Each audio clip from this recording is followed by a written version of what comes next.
Good morning. This is Saturday, June the 8th. And we are going to continue reading from It Will Never Happen to Me. And of course, that's by Claudia Black. And we were talking about the prevention of sexual abuse. And we read through that part of it. And so now we're going to start today on treatment. So if everybody's ready, we're up and running. Every child who is or has been a victim of sexual abuse needs empathetic professional intervention, even if that intervention consists of only one visit with a social worker helping professional. It must be made clear to children that they are not responsible for the abuse to which they have been subjected. Sexual abuse does have a tremendous impact on children. A number of variable effects the severity of a child's feeling of disruption. Among them are: 1, the personal relationship between the offender and the victim. 2, the duration of the sexual abuse. 3, the type of abuse. 4, the combination of physical and sexual abuse. 5, the child's age and stage of development. And 6, the reaction of family members and other significant persons in the child's life. Quick and responsible intervention goes a long way to elevate the impact and lasting effects on the victim. A child alone cannot deal with the mass of questions, confusion, shame, guilt, and emotions which are a result of sexual offenses. When incest occurs, the entire family needs help. Part of the helping process may involve reporting incest to the proper authorities, i.e., State Department of Children's Protective Services. It is likely these professional agencies can be a source of help for all of the family members and may play an instrumental role in helping the courts direct the family to appropriate sources of treatment. Adults who were children or who were child victims of incest will also benefit by the counseling and therapy from a professional. Many adult victims may find solace and understanding by joining a self-help or self-group comprised of other adult victims. But many times the issues of not talking, not trusting, and not feeling need to be discovered and shared by victims. Helping resources may include one-on-one therapy or group sessions. Guidelines to helping professionals. Helping professionals need to ask direct questions of clients to determine if battering or incest has occurred. Always attempt to identify whether or not alcoholism is a part of the problem. As with any sensitive issue which has been perpetuated by denial, questions should begin with the least threatening and lead up to the more concrete issues. The following is such a series of questions. Do you and your partner argue often? If either of you drink, are your personalities different when drinking? Does your partner ever lose his or her temper through things threatening to you? Do arguments ever end in pushing, shoving, or slapping? Has your partner ever used a fist or weapon to hurt you? Have you ever felt the safety of your children was threatened? The same type of questions can be asked of children, young and adult. Does either parent ever lose their temper and slap or hit you or other children, the furniture, the other parent?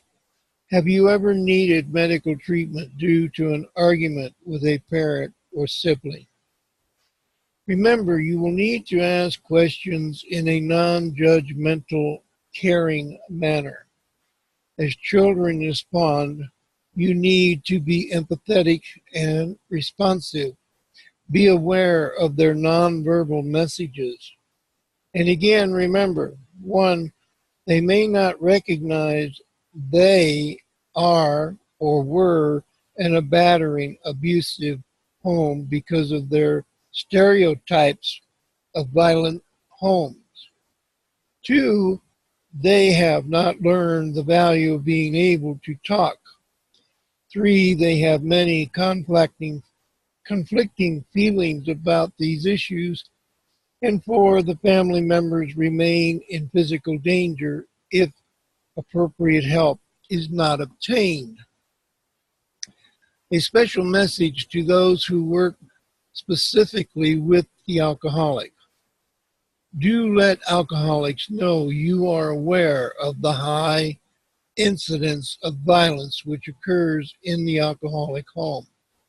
The realization that violence is a common problem among alcoholics may make it easier for your client to admit to its part of his or her life. And be sure to ask family members about the possible abuse due to alcoholic blackouts. The alcoholic may honestly not remember perpetuating abusive behavior.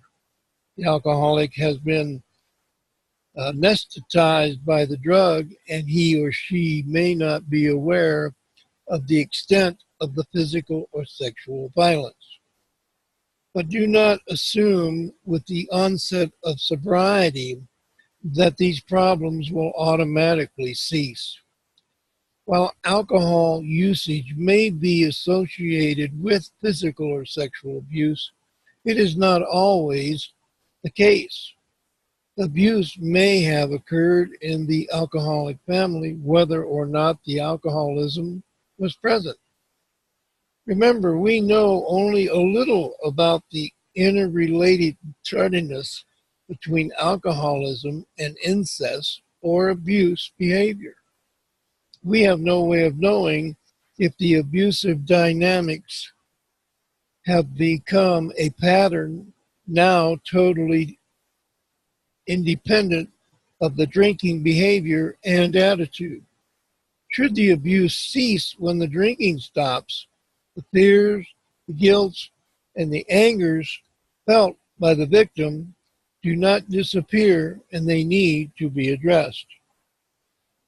If you are helping a professional who is uncomfortable handling such a situation yourself, there are professional peers who are trained to work with families experiencing domestic violence. Seek out with the benefit of their skills in counseling your clients. As well, all helping professionals need to be familiar with the laws of their state regarding the reporting of physical or sexual abuse. Helping professionals who are working with newly sober alcoholics may feel that they are betraying their client in the reporting of abuse. It is important to recognize that the laws, hopefully, will be the vehicle to provide help for the abused and also for the offender. While people may suffer from the disease of alcoholism, they are still responsible for their actions. Many times, the question is asked, is it detrimental to the alcoholic to bring up issues of physical violence and incest early in the recovery process. I believe it is necessary to discuss these issues. The decision has to when to intervene varies with the circumstances, and the family and helping professionals involved should make that decision together. If the alcoholic is separated from the family, the i.e. in a social or medical treatment program, obviously the threat of violence is not intimate. However, should the alcoholic be living with the family members, this problem needs to be addressed almost immediately in order to prevent further incidences. In a treatment setting, the best time to approach the alcoholic is following detoxification and hopefully when he or she begins to show signs of adapting to the therapeutic services offered. Again, the counselor or team of counselors need to evaluate each individual situation. But remember, not addressing violence and incest incidents does not make the issue disappear. These are issues which need to be brought out in the open so the denial and the actual acting out end. Summary. Helping professionals need to ascertain possible sexual abuse in young, adolescents, and adult people, and to offer services of referrals to all those who have been victims. Excuse me. While it is not possible to erase the past, it is possible to diminish the unpleasant experiences of physical or psychological abuse. As I was growing up, I remember really wanting only one thing: to be able to do it differently than I saw it being done around me. So when 2 days before my 23rd birthday, my husband was put in jail for a felony DUI, I looked into the passive eyes of my child, whom I had just thrown across the room, and felt my world and my sanity crumble. I was doing it just the same way they had done. The 2 days later, I was in therapy with a psychologist who introduced me to Al-Anon. And within the year, I began to learn to do it differently. For the first time in my life, I began to see I had a choice. What a miraculous concept. I was building myself into a whole person, even though my husband's alcoholism progressed rapidly for the next 6 years. My husband has now had 5 years of sobriety. We learned this is a family illness and there can be family recovery if at least one family member tries to find alternatives. I am finally doing it differently, and for me, it is a better way. At last, finally, I had a choice. Cindy, age 34. Chapter 8, Resources. To those in need, to the resource people. Chapter 8, to those in need. Reaching out and making that first contact with a helping resource is a big step. The act of picking up the phone, dialing the number, and asking to speak to someone who can help you can only take seconds. The process which leads up to making that call for help, the debates with yourself, the mood changes you have experienced, telling yourself you can handle the problems alone, the never-ending continuous cycle of depression, anger, hope, and guilt, All have taken their psychological and physical toll on you and your family. So for many, it may be months or possibly years before help is sought. But never forget, you are worth that call. When you begin seeking a specific resource, your considerations will probably include: one, who are the people who will know what to do? Two, what kinds of support groups do I have available and what additional ones do I need to seek out? Three, how much can I afford to pay for help and professional services?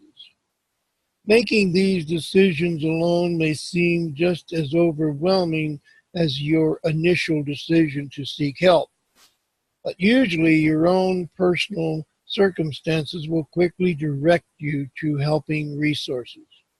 With the help of a counselor or agency, you will be better able to determine the type of extent of professional help you and your family need.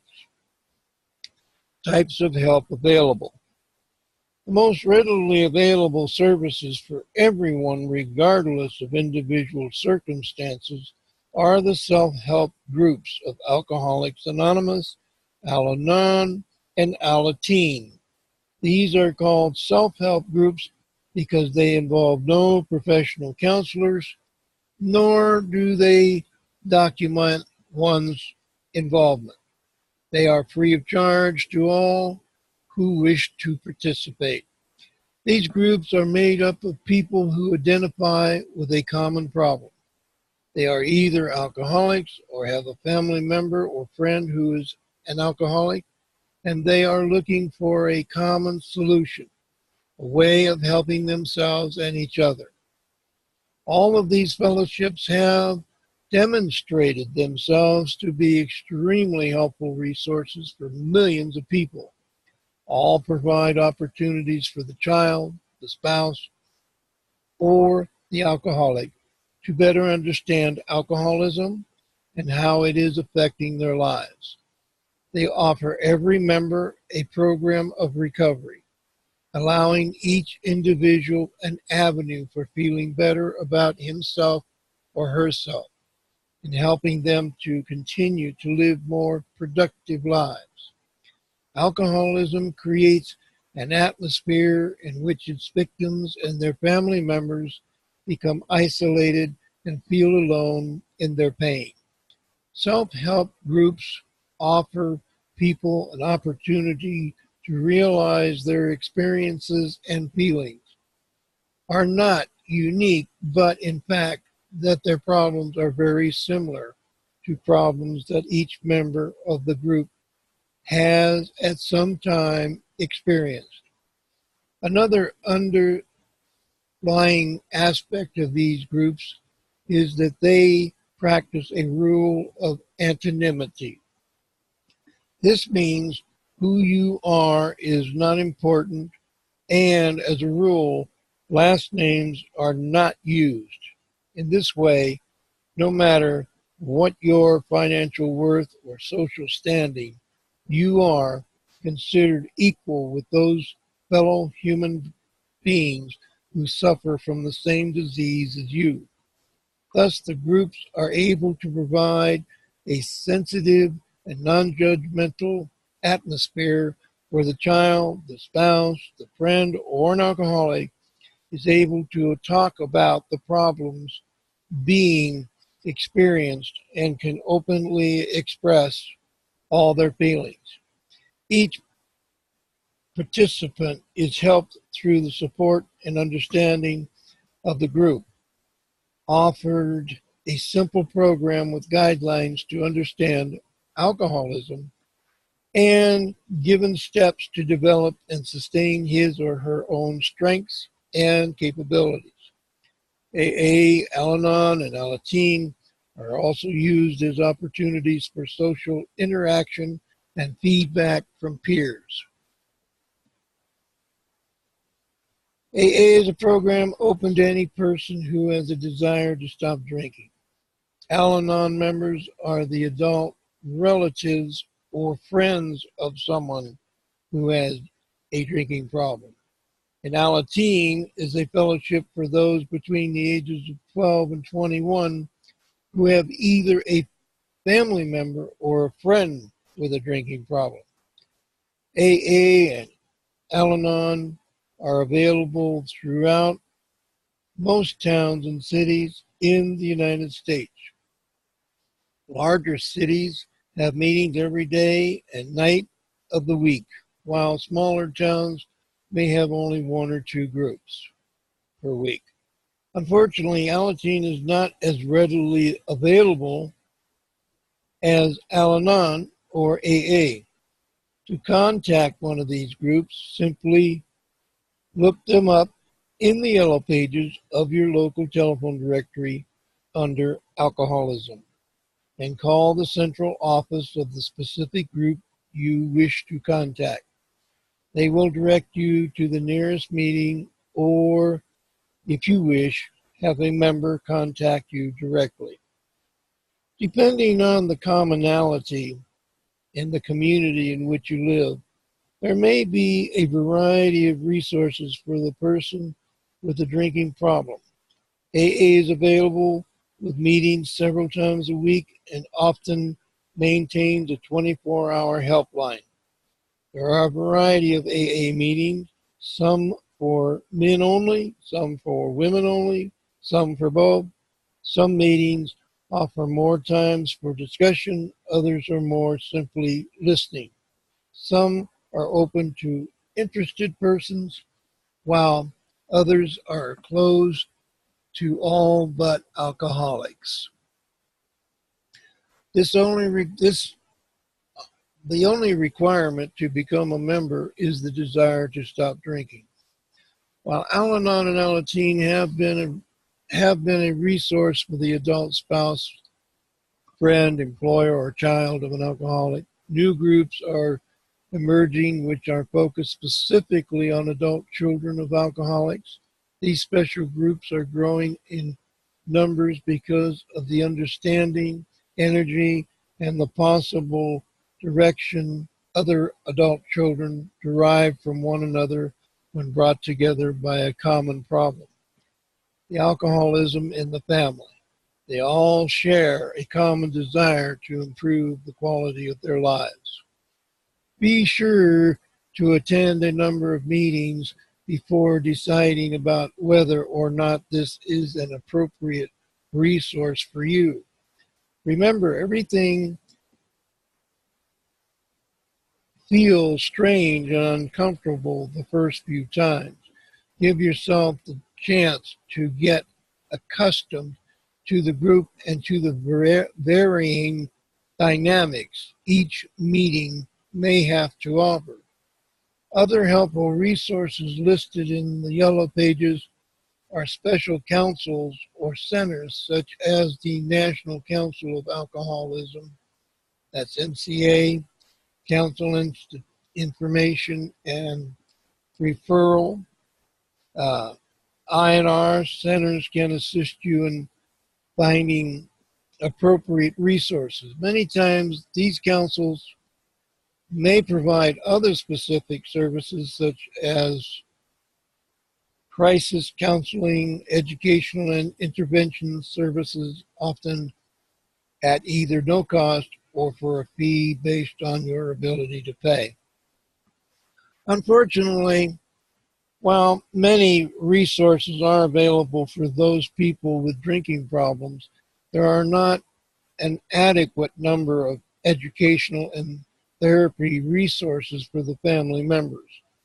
Groups for both alcoholics and adults and children are being formed in many areas, and often these groups grow out of Al-Anon or alcoholism treatment programs. Alcoholism treatment hospitals and again cities can refer family members to helping professionals or groups. Most treatment agencies focus predominantly on alcoholic and only work with families if the alcoholic is a client of a potential client. Those agencies are private practitioners, therapists who offer services to family affected by alcoholism are most likely to be listed in the yellow pages under alcoholism or psychological services and counseling, and also in looking for therapy resources for children. You may need to seek agencies in the mental health field, i.e., child and guidance clinics and county outpatient counseling services. School counselors may also be a resource. Many times, if you ask a person in one of the helping professions, "Hey, guess who popped in? Hello. Hey, how you doing?" Good. How are you, my friend? "Oh, just reading away, doing my thing." Mm-hmm. Uh, I might just go ahead and continue reading because I think I can get done with this book if I do. Okay. I just wanted to invite you to my call tonight. I've got another call to be on too, so I just wanted to pop in and invite you to my call tonight at 4 o'clock your time. All right, I'll do my best to be there. All right. Take care, buddy. God bless. All right, God bless. I love you, brother. Love ya. Many times, if you ask a person in one of the helping professionals, schools, nurses, social workers, or to act as a resource, they will be most willing to do so. Many people have a drinking problem realize they need the assistance of a structured inpatient program to help them in the initial phase of abstinence from alcohol. Such social-based inpatient programs where the alcoholic lives at the treatment facility usually offer a short-term, 2 to 6 weeks program offering educational sessions as well as therapy groups. Often these programs require that a person be sober for a period of 24 hours to 72 hours. As the program is not structured to provide detoxification services, detoxification requires special care while the patient physically withdraws from alcohol. These problems usually have a sliding scale fee, pay what you can. Halfway houses may be available in your community. Halfway houses offer long-term stays, usually from 6 weeks to several months, and they accommodate a small number of people, often of the same sex, who live together and follow a structured program largely based on AA principles in these settings. The alcoholic is giving pure support in maintaining sobriety and is assisted in a gradual reentry into his or her community. People who live in halfway houses often are helped in this effort to seek employment, and sometimes provisions are made that they can continue to live there temporarily when they first start to work. These are normally based on ability to pay. Many public and private hospitals and specialized detoxification services and rehabilitation programs, because of the physical and mental complications which accompany withdrawal from alcohol and other drugs, many people may need to be in a setting where comprehensive medical services can be provided.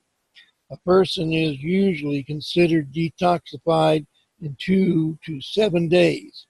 Depending on the amount of alcohol consumed and their physical condition, inpatient rehabilitation programs usually require an additional 10 to 30 days treatment after detoxification. Rehabilitation consists of educational groups, therapy groups, development of support networks, individual counseling, psychological testing, family services, and aftercare planning and services. These hospital-based programs are relatively inexpensive, but most medical insurances will cover 50 to 80%, occasionally more, of the total cost. Many times, state or county facilities have hospital-based programs for persons who lack financial assistance or are without insurance. Most Veterans Administration facilities have alcoholism treatment programs. Some alcoholism treatment agencies in county or VA services may also offer outpatient services for those who have drinking problems. Some alcoholics do not desire or may not need an inpatient stay. Outpatient services may be an option for people unable to be away from work, or for those without insurance or funds for inpatient programs. These programs are structured to allow the client to continue working while attending school-related groups and educational classes after working hours. Alcoholics and family members alike may be concerned if self-help or professional services are too close to home. They fear the stigma of being identified with others' company, that the type of service they want seems too far away. Don't let either the fear of being exposed or as one who has a drinking problem stop you from seeking treatment close to your home, or allow the distance you may travel deter you from getting help. Be assured that whatever resource you choose confidentially is respected and practiced. Agencies are required by law to respect confidentiality, and in the same spirit, AA, Al-Anon, and Alateen build their programs on anonymity. For those concerned about traveling long distance to seek treatment, the hours spent in commuting to family or individual therapy sessions will be rewarded many times over with the years of happiness and healthier lifestyle. While self-help types of assistance are free of charge, mental health services, other assistance usually based on the client's ability to pay. Other services are often paid by insurance coverage. Agencies are generally able to help you determine whether or not your insurance is a reliable option. If the money for the treatment must come from your pocket, remember, it may mean the saving of a life and a family. The alcoholic also consider the money saved when the drinking has stopped and problems are sobriety addressed and resolved. In choosing resources, options and needs will vary. Alcoholics do get sober and stay sober, and family members do get well, but first they need to ask for help. The two resource people. Resource people should never underestimate the amount of difference they can make in the life of a child of an alcoholic. No matter how hopeless the situation may appear, one day at work, I received a call from a man asking if I was the woman who conducted groups for children for alcoholic homes. He explained that he had read about my work in the newspaper. When I responded that I was indeed that counselor, he told me he wanted his son, age 13, to attend a group. He required about times and fees and etc. I finally was able to ask, who is the alcoholic in the family? He replied, my wife, which I expected, but then he continued, and myself. I then asked, are either of you still drinking? Thinking how unlikely it would be for both to be drinking and wanting their son to participate in one of my groups. Yes, both of us, was the reply. And needing to see the parents for an intake, it became clear that neither Derek's mother nor father would come to see me for a meeting. Finally, concerned about losing Derek completely and aware of the difficult situation for him, I consented to have Derek be part of a group without seeing his parents first. In this situation, I knew one of two things would occur in time. One, one of Derek's parents would come in for help, and two, Derek wouldn't be able to return to the group. It is not likely that one member of a family, particularly the child, will continue to get well without the other members being impacted. I was aware I could lose Derek. However, I continued to have faith that one of the parents would seek treatment and the time Derek spent in the group would be of value to him. After 12 weeks, my fears were realized. Derek didn't return to the group, as do most helping professionals. I have faith that having been honest, sincere, warm, and offering validation and some clarification may have been enough to make life easier for this young person. I believe that the time I spent with him will enable him to reach out to another person, perhaps a relative, a neighbor, a friend or parent, a counselor, a teacher, maybe someone somewhere who looks like me or talks like me, someone else who's willing to be honest, sincere, and warm. Those people do exist, and today Derek may be opening up to them just because of the few weeks that he spent where he learned to feel, to share, and to trust.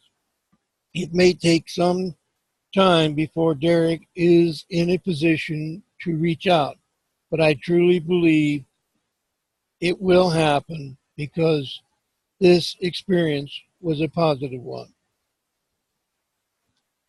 For the layperson, children of alcoholics grow up never having shared their closet thoughts of feeling and even their very best friend. It is a very lonely, isolated way of growing up. This loneliness continues into adulthood because no one understands their trauma, no one wanted to take the time to talk to these children. Persons outside of an alcoholic immediate family have a normal and perhaps justifiable fear of meddling in family affairs. Problems between parents and children regarding disease codes, dress codes, money, or behavior are usually resolved within the confines of the family unit. An outsider, even a grandparent, who takes sides invariably gets the blunt of ill feelings after the family members have reconciled these minor differences. But alcoholism is not a minor problem. Alcoholism is a disease which is progressive, unthreatened. It never gets better, only worse. Becoming a resource to the child of an alcoholic is perhaps the first step in treatment for both the child and his or her alcoholic parent. The first step in becoming that resource is to play the role of the listener. Listen, console, and help validate children's feelings. So many times a resource person is not in a position to change the home's situation, but can be a valid source in helping children withstand the pressures of the confusion in their alcoholic family. Often guidance as it seems appropriate. But remember, the best guidance can be given by qualified helping professionals, knowledgeable about the disease of alcoholism. Children are rarely aware of the availability of resources, or they feel immobilized in their own powerlessness to act on their own.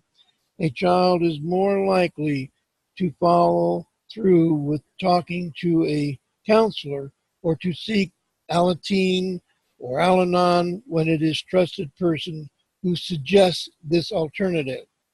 It's possible help in locating the specific resource. Anything one does to help bridge the connection will assist the child in getting even more help. Children of alcoholics suffer unhealthy consequences due to the lack of involvement with other people, not from concerned involvement.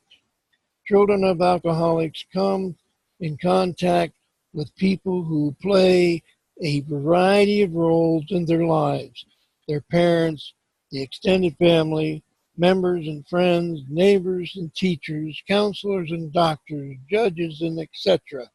Each person is in a position to offer different kinds of help and support.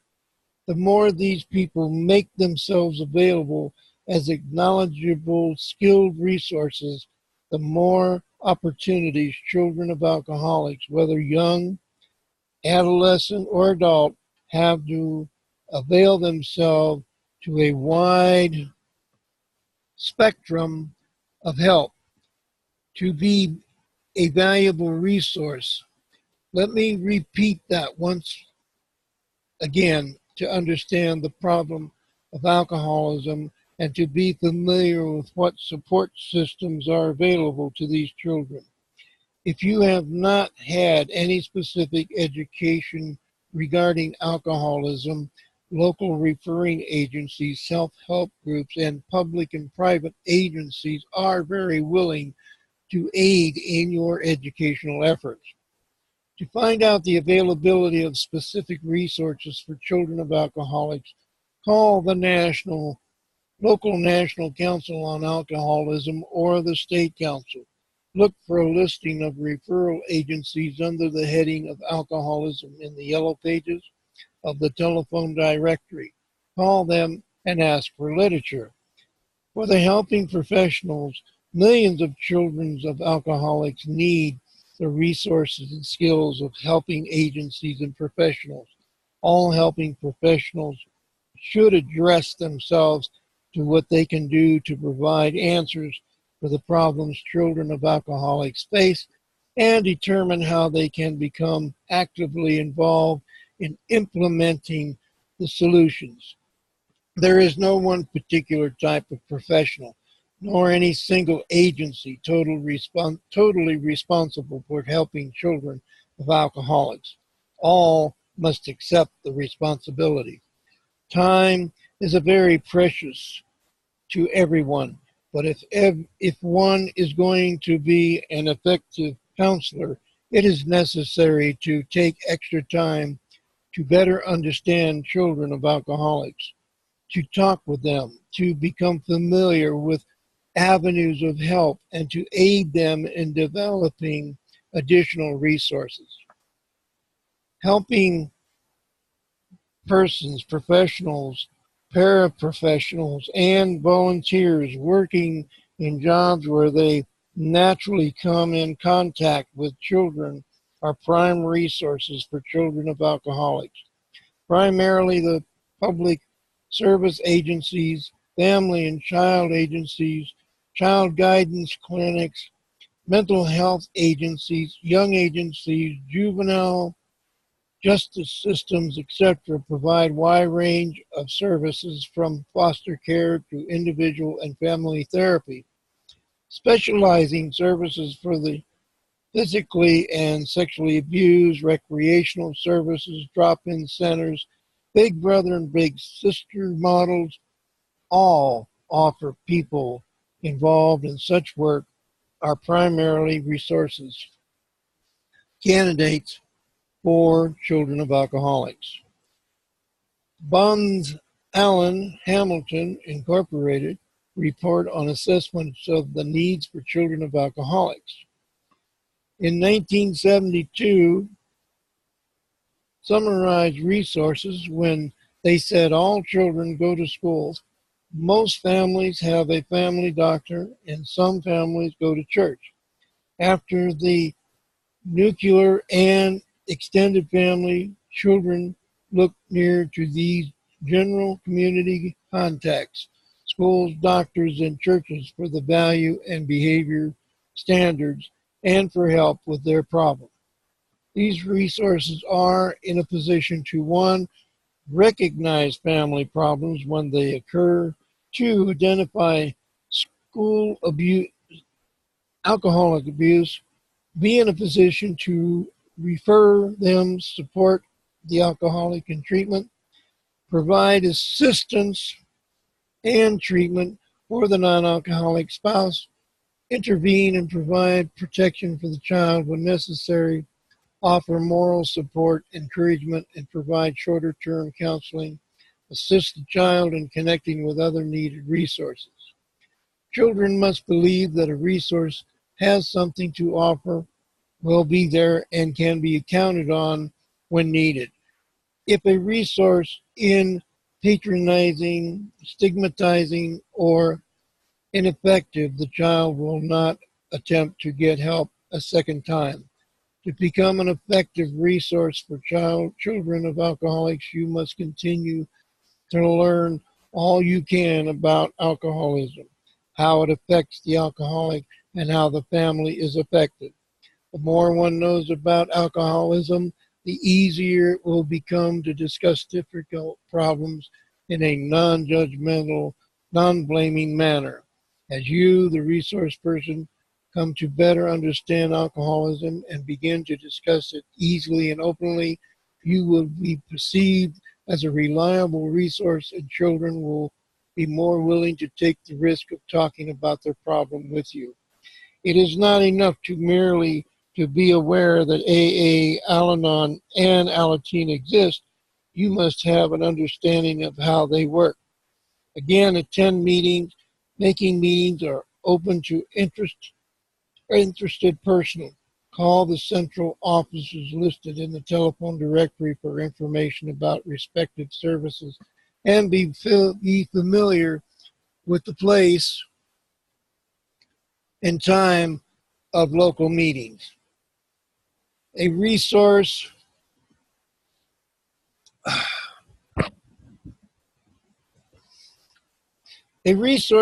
needs understand what AA 12 steps and the family with ideas of sponsorship. A resource should know what the big book is.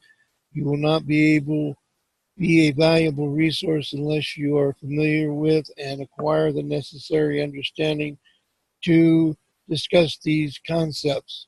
The same principles regarding attendance of meetings applies not only to those in need, but also to resource people.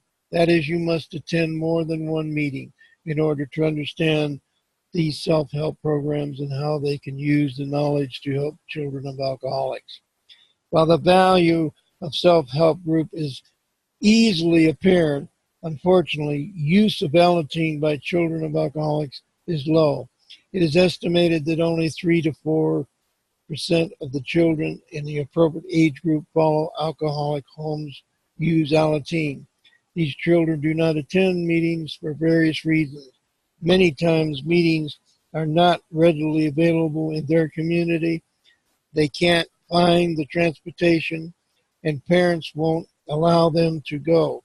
They are under their appropriate age, and perhaps the most frequent excuse, their own denial gets in the way. I don't need that stuff. My dad doesn't bother me. I don't bother him. Or they wouldn't understand my home situation is difficult, not theirs.